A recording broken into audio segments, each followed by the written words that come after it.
Today, I'll be answering your mailbag questions about the Dallas Stars this offseason and for the upcoming 23-24 season. We'll talk about the overtime issues from last year and how they can be resolved, the expectation for the Stars to make the playoffs in back-to-back seasons, and we'll discuss some future with Joe Pavelski and who takes his place on the top line once he calls it a career. All of this coming up on a Friday episode of Locked On Stars.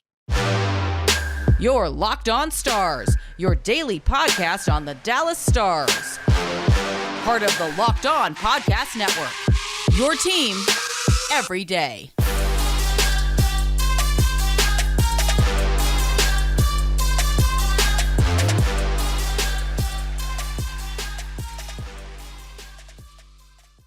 Howdy, Stars fans. Welcome back to the Locked On Stars podcast, the only daily podcast covering the Dallas Stars, part of the Locked On Podcast Network, your team every day. I'm your host, Dane Lewis, your local expert on all things Dallas Stars hockey, coming to you on this Friday, July 28th. And whether this is your first time here or you are a recurring listener, thank you for stopping by and making Locked On Stars your first listen every single day. Be sure to subscribe to the show on YouTube. Follow along on your favorite podcasting platform of choice. We are always free and available no matter where or how you choose to listen. And plenty of people submitted mailbag questions. We're covering 3 of them today. I appreciate all of the invoices from people, sending in questions. Unfortunately, we can't get to all of them, but it's a good problem to have. But just keep your eyes peeled for the next mailbag prompt and submit a question. There's a good chance that it could end up on the next mailbag episode. But the first one we are going to cover today comes from Barry Rogers on Twitter. And Barry says, excited to see the Stars play this coming season, especially with the new players being added. Definitely a cup contender. But how do the Dallas Stars fix the overtime issue? Great question, Barry. Thank you for submitting a question. And thank you for tuning in and listening to the show. It's a good question because I think many of us have chosen to forget just how bad the Dallas Stars were past regulation during the 22-23 season. They were tied for 3rd in the league in the most overtime losses with 14. I think they technically had 8 overtime wins, but the majority of those came via shootout. I think only 2 times, maybe 2 or 3 times, they won an overtime game with like a goal in that 5-minute sudden death period, maybe 3 or 4 times. A lot of the other games came via shootout, which was maybe more a testament to Jake Ottinger being a good goalie in those situations. But the overtime period was a disaster, which is just odd. It's one of those things that just seems to go back and forth with this organization, because I remember 2 seasons ago in the condensed weird COVID season, the Stars were also awful in overtime, and it's a huge reason why they missed out on the playoffs that year, leaving so many points on the table. And then, the following year, the Rick Bowness's final year as head coach, they were really good in overtime. They could not lose in overtime. And then this first year with Pete DeBoer, it went back to the way it had been before, where they just couldn't catch a break, couldn't catch a win. And it was one of those things where you think, oh, they just need to get one, and then they'll finally start to rattle off some more. And then that kind of happened. And then they just kind of kept staying in the same rut. And so the question is certainly worth asking. I mean, how do the Dallas Stars fix it? What do they do, or how do they address this predicament that they find themselves in? And I think that there's a few different ways to look at it. And the simplest one, and it's almost going to sound sarcastic, and it maybe is to some extent, just don't go to overtime. The Dallas Stars a lot of times either found themselves down incredibly late, and maybe by multiple goals, and then they have to force these epic comebacks, and then they fall just short in those comeback efforts. They force overtime, they get the point, but they don't completely pull off the comeback, or they do fall apart a little bit late in games. That allows a team to get to the overtime period, and then that team has captured the momentum, and they're able to execute in 3-on-3 and get that additional point. The Stars just need to do what they can to avoid overtime.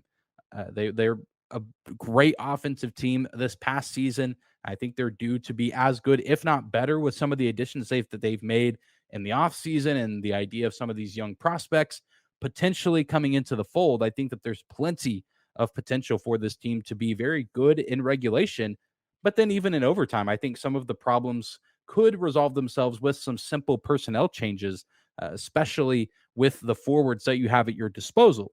I think a guy like Jason Robertson or Rope Hintz and even Joe Pavelski to some extent suit the overtime period pretty well. But you also have to put a defenseman out there, Miro Heiskanen, clearly a prime candidate to be, the lead guy in that department for the Stars in overtime. I think the addition of Thomas Harley to the team might add some options there because, and we've discussed this a little bit, especially earlier on when discussing what the defensive lineup could look like.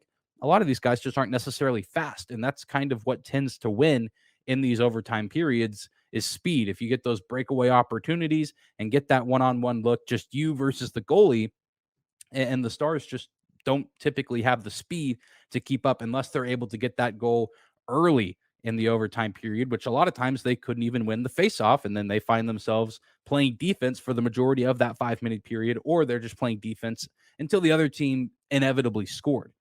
And so I think Thomas Harley coming into the fold to aid Miro Heiskanen in that effort helps. I think adding a player like Matt Duchene is helpful, even though he's starting to get up there in age to some extent. He's still a pretty quick player overall. I think Wyatt Johnston, now with a full year under his belt, could be a great weapon. I think it's just finding that right personnel. Jamie Benn, not necessarily a guy that you went out there in overtime. He had a really nice bounce back season last year, but the lack of speed and quickness and agility, just given where his game's at right now, not necessarily suited for that 3-on-3 sudden death frame. And I think Tyler Seguin, you can kind of gauge at the start of the season what he looks like. I know he had some nice moments in overtime last season. I think that's really what it boils down to, is just finding that right personnel, because I think back to so many of those overtime games, and the guys that beat the Stars were typically the star players, guys that have a huge burst of speed. I think David Pastrnak had an overtime game-winning goal against the Stars whenever the Bruins were in town. Jack Hughes scored a game winner in Dallas against the Stars when the Devils were in town, so on and so forth. It's just a speed thing, a personnel thing. And it's one of those things that going into the year, you can't necessarily pinpoint a solid prediction. On paper, the Stars should be one of the best teams in the league, just in terms of talent. And I think that even extends to overtime. But hopefully, one, they can avoid overtime overall and not go as often. If secure those 2 points in regulation and don't give the opposition the opportunity to get any points, especially in those divisional games. Those points are going to matter, and I expect it to be a relatively tight race for first in the Central between the Stars, the Avalanche, and maybe even a team like the Minnesota Wild. But even across the West in general, who knows what teams out of the Pacific are going to be gunning for that top spot in the West. Home ice advantage, absolutely crucial in the Stanley Cup playoffs. And so you want to get those 2 points in regulation while you can. Avoid overtime at all costs. But when you do go to overtime, make sure you are prepared and have the right personnel ready to go out and score that game-winning goal and set themselves up for success. And I think maybe we started to see some of those answers come to fruition in the late stages of the season. I remember Max Domi had a nice play with Miro Heiskanen. I think that was a game in Seattle in the regular season. Really nice passing play, and Max Domi was, of course, a new acquisition. A change in personnel changed the Stars' favor in overtime. In that instance, they weren't necessarily great in the postseason. One overtime win against the Vegas Golden Knights, but struggled in overtime in some other stretches of the postseason. It's hard to pinpoint, but hopefully we'll see some improvement from the Stars this upcoming season. It's going to be hard to do much worse than 14 overtime losses. If you can keep that number under 10, I think you're doing considerably better. And just do your best to get those points in regulation while you can. And I think the Stars find themselves finishing the season in a different position. Who knows if it would have been for better or for worse if they're able to get some of those extra points, either by avoiding overtime altogether or winning a handful of those overtime games and acquiring those extra points. But we still have a few mailbag questions left to answer. When we come back, we'll talk about how the Dallas Stars can keep building what they started last year in the year one of the Pete DeBoer era, and how the Stars can continue to build consistency in terms of their postseason appearances. More on that coming up next. Today's episode is brought to you by our friends at AG1, the daily foundational nutrition supplement that supports whole body health. It's something that I drink literally every single day. I decided to give AG1 a try because I wanted better gut health and a boost in energy. I drink AG1 in the morning before making my coffee, and it makes me feel unstoppable, ready to take on the day. AG1 replaces your multivitamin probiotic and more in one simple drinkable habit. Super convenient to add to your daily morning routine. Just a scoop and a cup of water, and that's it. It's science-driven formulation of vitamins, probiotics, and whole food sourced nutrients. If a comprehensive solution is what you need from your supplement routine, then you've got to give AG1 a try and get a free 1 year supply of immune supporting vitamin D and 5 free travel packs with your first purchase. All you have to do is visit drinkag1.com/NHL network. That is drinkag1.com/NHL network to change your supplement routine for the better.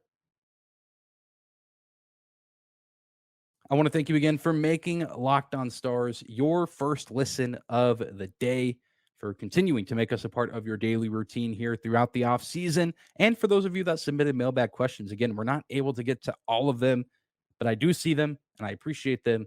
Thank you guys for the continued support here throughout the off season. In particular, the next one comes from Callian, the Forbidden One. I believe I'm pronouncing that correctly. There's an X in front of it, but he's always been a big supporter of the podcast. Thank you for your question.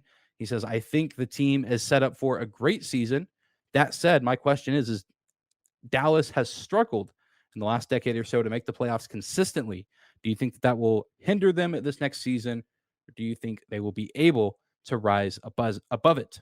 Thank you for the question. It's a very fair question, and one that I think you could ask for a handful of NHL teams, as it's not always as simple as, well, this team made the playoffs last year and they are returning, the same core and, added pieces to it. So they're a shoe in for the playoffs. It's never quite that simple, because there's all kinds of things that can derail a season, whether it be off ice issues, injury, underperformance, mismanagement by a coach or coaching personnel, trouble in the front office, so on and so forth. These aren't necessarily issues I anticipate for the Stars, but that's often the case with those situations. There are things you don't necessarily expect or see coming.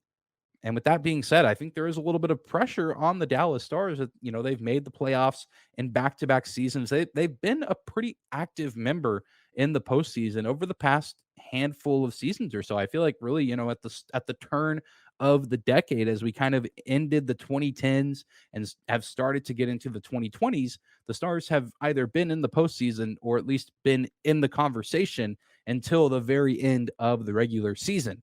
2018, 2019, they make the playoffs, they make it to the second round. And then the following year, pandemic, whatnot, whatever, they make it to the playoffs, they make it to the Stanley Cup finals. And then the following year, no playoff appearance, but they were very much in the race up until the very end, still almost got in despite those struggles with overtime, the injuries on that roster, not really having a full team for the majority of the campaign. They were still a decent team that still almost made it into the dance. I don't think they would have gone very far, but I think that there is something to be said that they did almost make it. They make it the following year in 2022, and they make it the following year in 2023, making it all the way to the Western Conference Finals. This has been a very solid Dallas Stars team over the past 4 or 5 years or so. And it's a question that I ask myself a lot, really, ever since the end of the season. And I think I've touched on it some here on the podcast. Is this as good as it's going to get with Pete DeBoer? Because you look at his track record as a head coach, and almost everywhere he's gone, there's been instant success in year one of his time. Cup final appearances, year one in New Jersey, same thing, year one in San Jose, a conference finals appearance in his first year with the Golden Knights in Vegas, and now a conference finals appearance for his first season in Dallas. So is the streak doomed to continue? It's not that Pete DeBoer led teams have never made the playoffs again after, reaching some pretty high highs, but they've never reached that same high. He never went back to the cup final with the Devils or the Sharks. He never really made it back to great postseason glory with the Vegas Golden Knights following that, loss to the Stars in the bubble in 2020. And so what are we left with now? I really have no reason to believe that the Stars won't be a good team. They should be a good team if they're able to stay healthy and maintain good locker room chemistry, good on ice chemistry. I really think that this team can be very good, and it's not too much of a mystery to think that they're going to go to the playoffs. I certainly wouldn't be shocked. I don't think really anyone who follows the NHL closely and knows what they're talking about and understands how these teams are built. I don't really think anyone who knows how the game is structured right now and how the teams are built, no one would look at this Dallas Stars team and think, yeah, they might be a long shot to make the playoffs, especially given the division that they're in. Some of the bottom teams like Arizona and Chicago are making some moves, but they're not quite ready to be playoff teams yet. I don't think Winnipeg has done a ton to really fall either way. I feel like they'll kind of be a middle of the pack team. Minnesota, Colorado, I think will be competitive, and the Blues are an absolute wild card.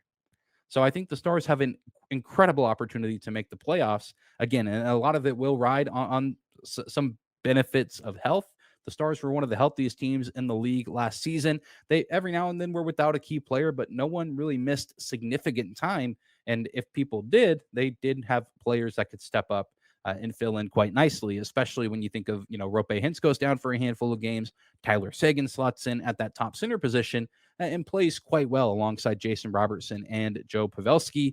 Scott Wedgwood had some very nice games in place of Jake Ottinger whenever he needed time off just for rest or injury, things of that nature. And I think that's really what it's going to come down to is just the Stars getting some more fortune in that regard and then maintaining the culture that they've established over the past handful of seasons, which I don't necessarily anticipate being an issue as pretty much the exact same leadership core is still here. And a lot of the younger guys who you might not say that they're leaders in the locker room, but I think that they are to some extent. Guys like Robertson and Hintz have been around long enough now that, they're not the grizzled veterans like your Pavelskis, Bins, or Sagans, but I think that they've garnered some respect in that room. And even when the younger guys like Wyatt Johnston come in or Thomas Harley, those guys are there to help kind of lead the way and show how things are done. And I don't think the Stars have lost anyone that's going to detriment that. And I don't think they've added anyone that's going to come in and throw a wrench in that.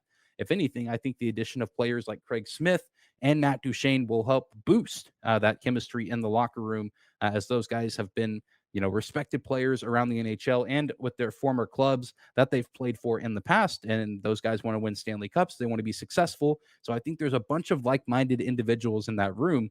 The question is, can Pete DeBoer continue to set that team up for success, structure the roster and the lineup in the right way in order to put the Stars in the best position night in and night out to win games? And if he can set them up for success, I think that team is going to be talented enough to carry out the game plan most nights and go out and rack up plenty of wins and acquire plenty of points for what should be a successful season. So while initially nothing really stands out as a red flag of, oh, the team might not make the playoffs, there's still things that we just can't predict and things that really come out of nowhere. But this team, in theory, is structured for another great regular season. And if they make it to the playoffs, another great, deep playoff run. They just need some fortune in the health department and need to make sure that the culture that has been established stays intact for the entirety of the season. And let's hope Pete DeBoer can finally rise above and break the cycle that he's built for himself over pretty much the majority of his career. I would finally love to see him reach similar, if not even new heights with the team after taking them incredibly far in year one of his tenure.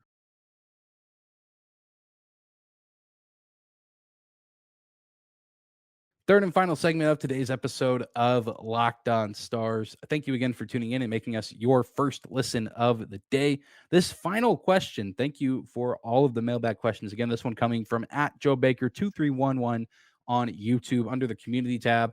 And this one having a little bit to do with the future. Joe asks, a bit of a long-term question. Who do you think moves up to the first line when Pavs retires? Pavs, of course, in reference to Joe Pavelski, who, for all we know, this could be his final season as he signed that one-year contract extension in the middle of last season, continuing to take some pay cuts. He's starting to get up there in age, late 30s, early 40s.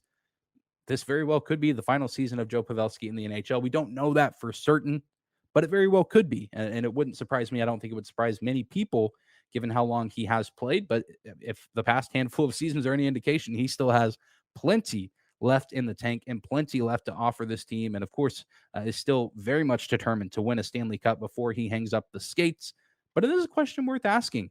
It's not necessarily a day I'm looking forward to, as Joe Pavelski's been one of my favorite players in the league, even before he came to Dallas.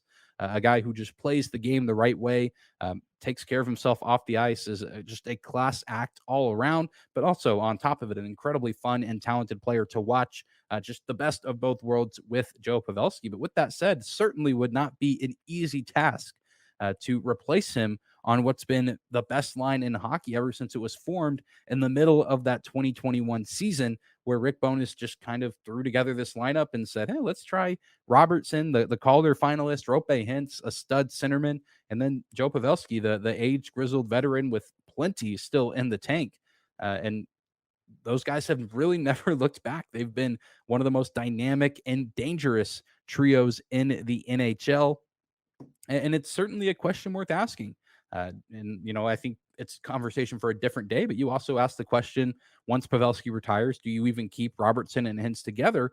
Maybe, depending on what the coaching situation looks like, whether it's DeBoer that's still there or possibly even someone new, maybe you look at separating them and trying to integrate their talents with someone else. That's a different conversation for a different day. But let's say, for the purposes of this question and the purposes of this segment, that Robertson and Hintz are staying together, and you're probably looking to keep Rope Hintz at that center position. Pavelski could slot in there as well, but Hintz just checks all of the boxes for what you need for the modern day NHL centerman.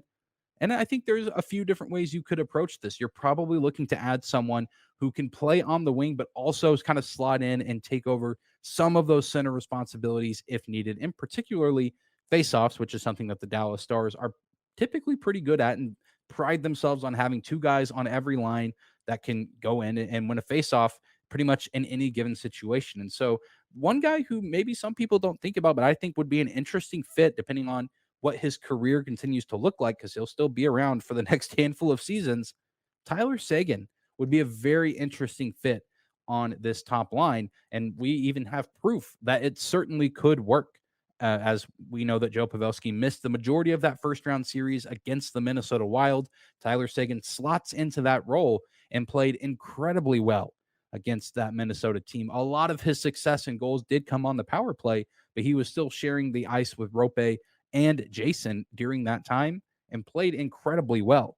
Some of the best looks we had seen from Seguin all season long came when he was playing alongside those two players. And depending on how things go this year, I'm assuming that they're going to try to play he and Matt Duchene with one another.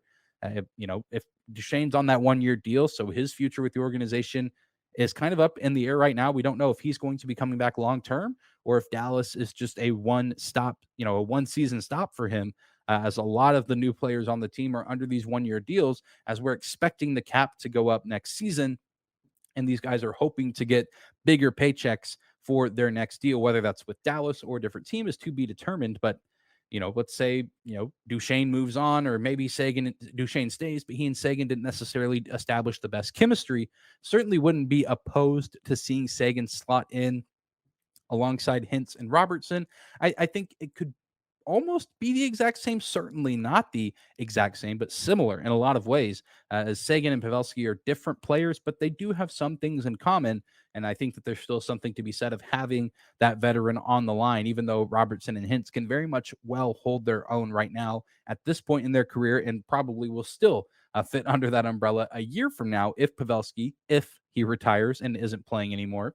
I think that that's certainly worth looking into. I think Logan Stankoven would also make for an interesting candidate, as we don't really know what his role is going to look like this season. Is he going to get NHL minutes? Is he going to spend the majority of his year in the AHL? We don't necessarily know. But again, if a year from now Pavelski is no longer in the league, no longer with the team, it'd be a pretty big ask to get a guy who could potentially be a rookie or a guy who doesn't have a ton of NHL reps to slot in there. So it might not happen immediately, but maybe at some point in time, maybe 2 or 3 years from now, we could be looking at a line of Robertson, Hintz, Stankoven. And I think, it'd be a peculiar line for sure. But if Stankoven lives up to the hype that kind of has been placed around him, I think it would be just an offensive juggernaut of a line, and a ton of fun to watch. And of course, there's always the idea and the possibility that it could be a guy acquired via trade or free agency. I think that Wyatt Johnston probably isn't a candidate for that spot. I think that they're going to want to try to keep him and Rope apart for both of those guys to be centermen. I think Wyatt Johnston is the perfect fit for a team's second center position, and I don't necessarily see Ben leaving his side. Evgeny Dodonov probably going to stay with those guys as long as he's with the team. I don't necessarily think Mason Marchment is top line material. And then after that, it is kind of a mix of some middle six guys, but it's certainly an interesting conversation to be had, but hopefully one we don't have to worry about this season. And honestly, again, not looking forward to the day where we do have to have that discussion for real, as it would mean that Joe Pavelski is no longer a Dallas Star. Not necessarily a thought that makes me super happy. So excited to get one more year of Pavs in Victory Green, at least one more year. Again, no confirmation on whether or not this is his final season, but it is something that we'll have to start thinking about sooner rather than later. But that is going to do it for today's episode of Locked On Stars. Thank you so much again for tuning in and making us your first listen of the day. For all of you who submitted mailbag questions, thank you again. I know I didn't get to all of them, but I tried to at least acknowledge them in some way with the like or the heart emoji type thing on YouTube. So thank you guys for the continued support. I hope you guys enjoyed today's episode. I hope you enjoyed this week's worth of content. We will be back on Monday with a pretty big show programming announcement. So be on the lookout for that. It probably won't come out Sunday night. It probably will come out, or maybe it will. We'll have to see Sunday night or probably early Monday morning. A pretty big announcement in terms of what a pretty big change that's coming up in the Locked On Stars podcast. So be sure to mark your calendars for that.